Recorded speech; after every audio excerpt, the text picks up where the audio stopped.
Trek mất rồi. Trek ở bốc bốc. Cả hrilh. Binge mo ông anh nhang. So, apa itu bốc bốc này. Bun top.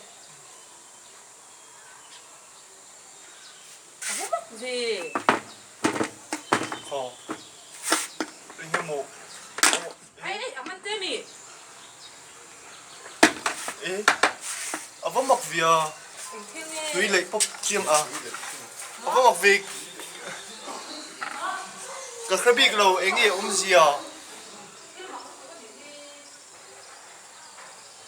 Mày Vawk Chaw đi mất tao nhiều không?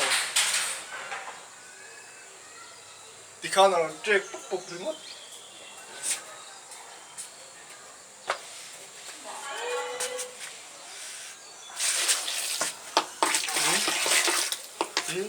Là tung đi mất.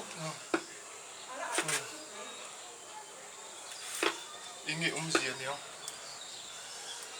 So, nói lắm quá. Không biết đâu. Sang rồi. Sang. Sẽ chung là mua. Vẫn mắc về. Là trek bốc này. Rim chia rồi. Anh rim nghe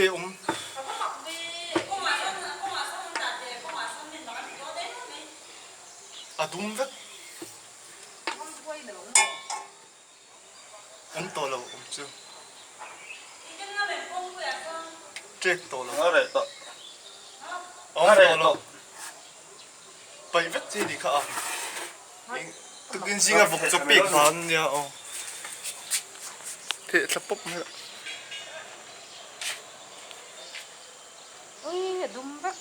Cũng mà ông choáng nhỉ đâu. Anh ấy var cuốc rồi. Vẫn mắc vía.